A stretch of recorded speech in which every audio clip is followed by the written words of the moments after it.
Hi, my name is Coach Cathy and I'm the owner of Spirit Preparatory School.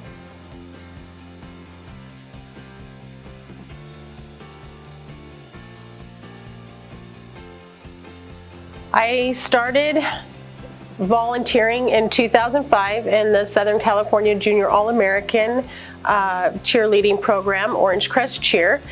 I was a team mom the first year, wound up coaching partway through that season. And then the next year in 2006, they asked me to become a cheerleading coordinator. I didn't know anything really about cheerleading at that point. I had a daughter on the high school team at King High School, and then my younger daughter was involved in Junior All-American. But they needed somebody, so I volunteered along with Lydia Markworth and Terry Pino, and we became the Three Musketeers at that point. I went to my very first board meeting with Junior All-American, and there had been a letter sent by a parent that said their child had been in that program for many years and wasn't able to make the junior high cheerleading team. So as a new coordinator, it became my responsibility to make sure that the kids were getting the training they needed to make school teams. At that point, I decided that I needed to go to school to learn how to be a coach. I was in charge of all these little people, and I wanted to make sure that they were safe and that they were heading towards their dreams. So that's what I did. I went to school to become a coach. And I volunteered in the Junior All-American program for the next 6 years, and we grew that program to 127 kids, 22 coaches, and 25 trainers from Martin Luther King High School. At that point in 2009, I was inducted into the Riverside Sports Hall of Fame for program coordination for my volunteering in the Junior All-American program. At that point, then I decided to follow my kids into the Martin Luther King High School program. I started volunteering in that program and became the president of the King High School Pep Squad in the last 2 years that I was there, and then I resigned in 2015. Once I left Martin Luther King, I thought my cheerleading days were over, and I started getting phone calls and text messages from parents that knew me asking if I would coach their kids for tryouts. And I was resistant at first. I didn't know that that's what I wanted to do, but I had a very convincing parent that really pushed me to train someone for them. And so I started off that first year in 2016 with 2 kids. By 2019, my in-home training program had grown to 17 kids from 5 different high schools, and I was training in the cul-de-sac in front of my house for tryouts. My husband and I looked at each other and said, I think it's time that we open a gym for the kids.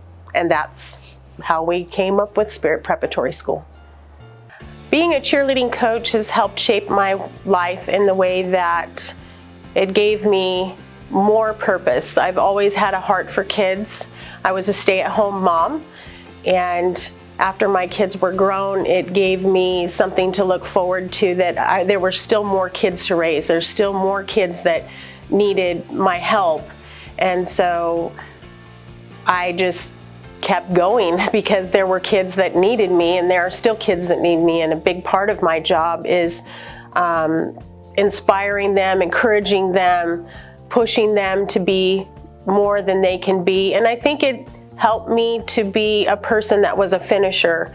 I think before becoming a cheerleading coach, I probably didn't see things through like I do now. Now I can set a goal, and I can make a plan, and I can execute that plan and see it all the way through to the completion. So I think that it really helped me be somebody that learned how to push and push through and finish what I started.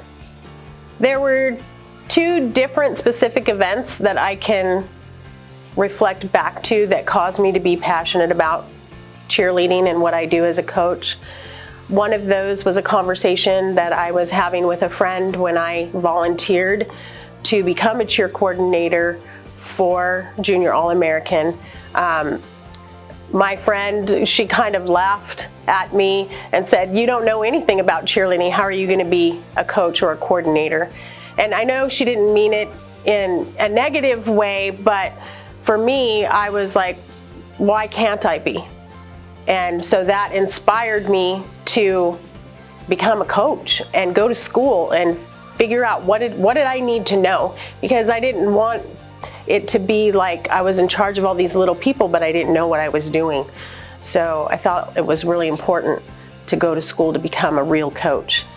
And then the second event would be my oldest daughter was on the Martin Luther King High School cheerleading team for 2 years. She was the MVP, she was the cheer captain, and her senior year of high school, they decided 2 months before tryouts that there was going to be a tumbling requirement to be on the varsity team.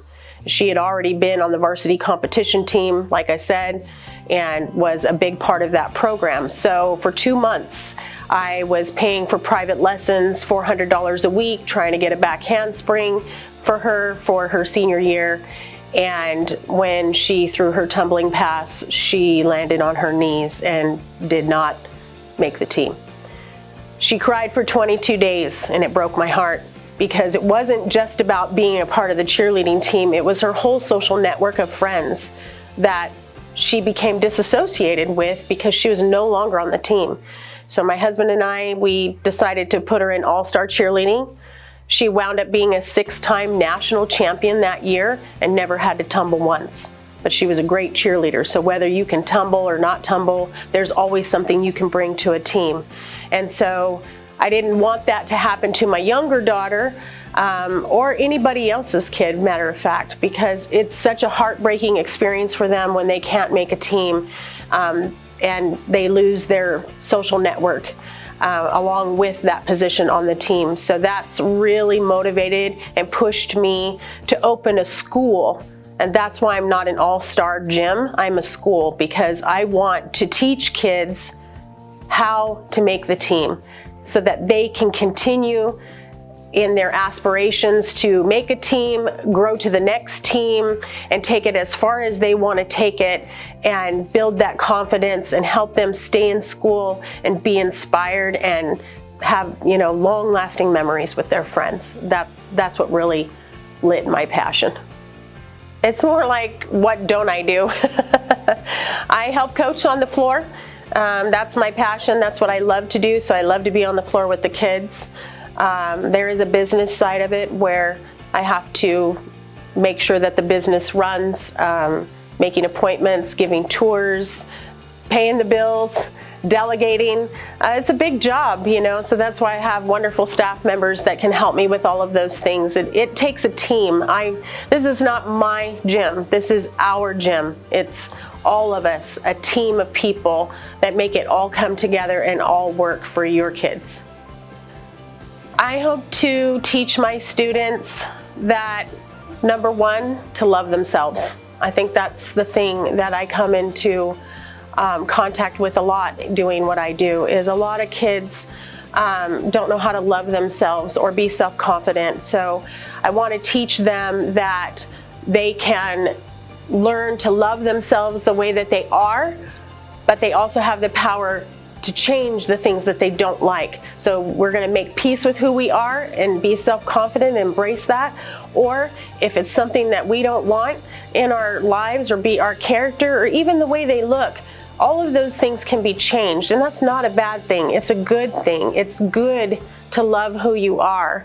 And I want to teach them to be passionate, which I think is a really hard thing to teach. Usually I run into people that they were born being passionate and they don't know where it came from, or the harder part is learning how to inspire that passion.